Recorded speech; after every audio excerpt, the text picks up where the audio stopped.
Hello and welcome to Spark Automotive. In today's video we are going to dive in about reasons your car battery keeps dying, how to maintain and test a car battery. When your car battery dies once, it may be tempting to just write it off as a fluke. Car batteries can die for a huge range of different reasons, and there's always the hance that whatever went wrong won't go wrong again.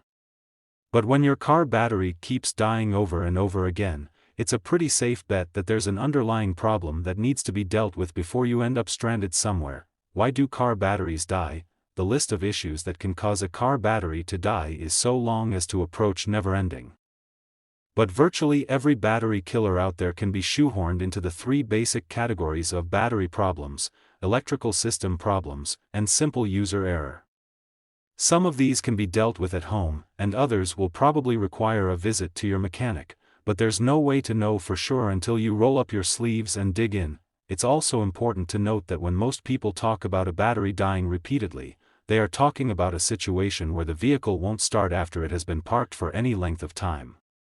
If your battery seems to die while you're driving down the road, it's more likely that you have some type of problem with the charging system. We'll cover that situation as well. What causes a car battery to keep dying? Some of the most common reasons for a car battery to die repeatedly include loose or corroded battery connections, persistent electrical drains, charging problems, constantly demanding more power than the alternator can provide, and even extreme weather. Some of these problems are enough to kill a battery on their own, while others are usually coupled with a battery that is already weak or on its last legs. Headlights or dome lights left on, headlights, or even a very dim dome light, will drain a battery dead overnight. Make sure to check for any interior lights when it's dark outside. Some headlights are designed to remain on for a while, but a malfunctioning system may leave them on permanently. Battery in weak or poor condition. A poorly maintained or weak battery may not hold a charge very well. Even small drains, like the memory function in your car radio, may kill a very weak battery. Corroded or loose battery connections. Corroded battery connections can prevent the charging system from topping off your battery when you are driving. Loose battery connections can also cause problems. Other parasitic drains in the electrical system. Parasitic drains can be difficult to find, but they are fully capable of killing batteries dead. Common drains include glove box and trunk lights that come on, or remain on, when they shouldn't. Extremely hot or cold temperatures. Hot or cold weather won't kill a battery that's new or in good shape, but a weak or old battery may fail in extreme conditions. Extremely hot or cold weather can also magnify other underlying issues. Charging system problems. If a battery seems to die when you're driving, the charging system may be at fault. Loose or stretched belts and worn tensioners can prevent an alternator from working. Checking headlights, dome lights, and other accessories. Car batteries are designed to power headlights, dome lights, and various other accessories whenever the engine is off, but they have a very limited capacity to do so. That means if anything is left on after the engine is shut off, the battery will almost certainly die. Leaving the headlights on can kill a weak battery in the amount of time it takes you run a short errand like shopping for groceries, but even a small interior dome light can drain a battery dead overnight. So if you're dealing with a battery that goes dead over and over again, it's worth checking it out at night when it's dark out, when a faint or dimmed dome light will be easier to see. Maintaining and testing a car battery. If you don't see anything obvious, like headlights or a dome light left on, then the next thing to check is the battery itself. A lot of battery problems can be headed off with basic maintenance, and a poorly maintained battery won't hold a charge like it did when it was new. If your battery isn't sealed, then it's important to make sure that each cell is properly filled with electrolyte. If you look inside the cells and see that the electrolyte level has dropped below the tops of the lead plates, that's a problem. Battery cells should be topped off with distilled water. But going straight to the tap is usually fine depending on the quality of the water where you live.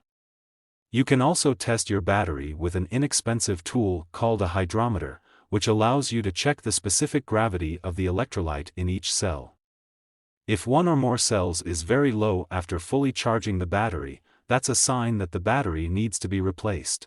Another way to check your battery is to use a more expensive tool called a load tester. This tool puts a load on the battery that simulates the draw of a starter motor and allows you to see both the loaded and unloaded battery voltage.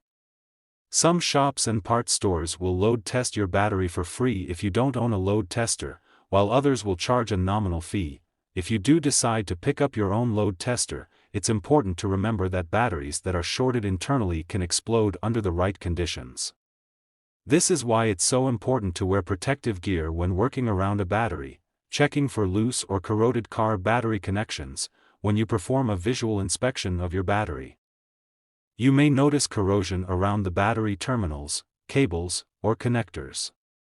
The corrosion may not even be noticeable in some situations, or you may see large white, blue, or green blooms of corroded material. If any corrosion is present between your battery terminals and cable connectors, it will interfere with the ability of the starter motor to draw current from the battery and the ability of the charging system to top the battery off.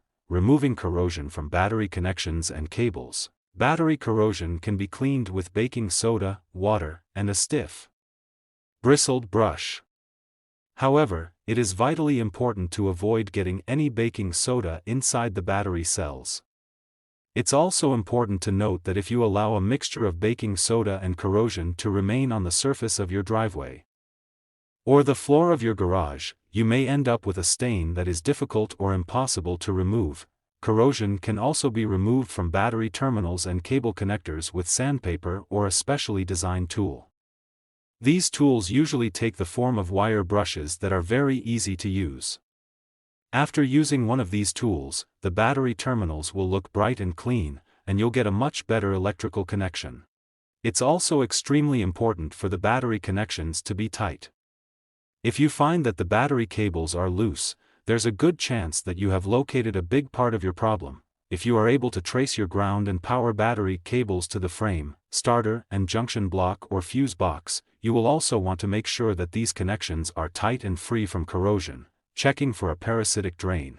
If your car battery keeps dying over and over again, one of the simplest explanations is that there is some kind of drain on the system that persists after you remove the keys and lock the doors. Even if you've already ruled out obvious things like the headlights and dome light, there may still be a drain in your system. The easiest way to check for a drain is to disconnect a battery cable and check for current flow. If you use a multimeter for this purpose, it's very important to use the highest possible amperage setting. Doing otherwise runs the risk of blowing an expensive fuse inside your meter. Some meters also include an inductive clamp that can check for current flow without disconnecting anything. You can also check for a drain with a test light, which is less precise. This is done in the same way, by disconnecting the negative battery cable and completing a circuit between the negative battery terminal and ground. If the test light illuminates, then there is some type of drain present in the system. The problem with using a test light is that it can be very difficult to tell how much of a drain is present just from the brightness of the light. Some of the most common causes of a parasitic drain include the trunk, glove compartment, and other lights that are on due to some type of malfunction. These and other interior lights are designed to shut off automatically, and if they fail to do so, they are fully capable of draining a battery dead overnight. In most cases, the only way to track down a parasitic drain is through a process of elimination. The easiest way to go about this type of diagnostic is to leave your multimeter or test light connected and remove individual fuses until the drain disappears. You will then need to identify the corresponding circuit, which will help you track down the specific component that is causing a problem. Dealing with extreme weather, charging system problems, and weak batteries. Extremely hot or cold weather can also spell trouble for your battery, but this will usually only be an issue if the battery is already weak. If you test the battery, and it checks out fine, and the connections are tight and clean, then the weather shouldn't cause it to die repeatedly. Charging system problems can also cause a battery to die repeatedly, although you will usually notice some level of drivability problems as well. An easy thing that you can check at home is the alternator belt, which should be relatively taut and free of cracks. If the belt seems loose, it may actually prevent the alternator from generating enough power to charge the battery in addition to running everything else. What if your battery keeps dying when driving? if it seems like your battery keeps dying while you're actually driving your car, the root problem probably isn't the battery. The purpose of a car battery is to power the starter motor and to provide electricity to run accessories like lights and your radio when the engine is off. Once the engine is running, the charging system takes over. So if it seems like the battery is dying with the engine running, there's probably an issue with your charging system. As previously mentioned, the only part of the charging system that you can really check or test without special equipment is the belt.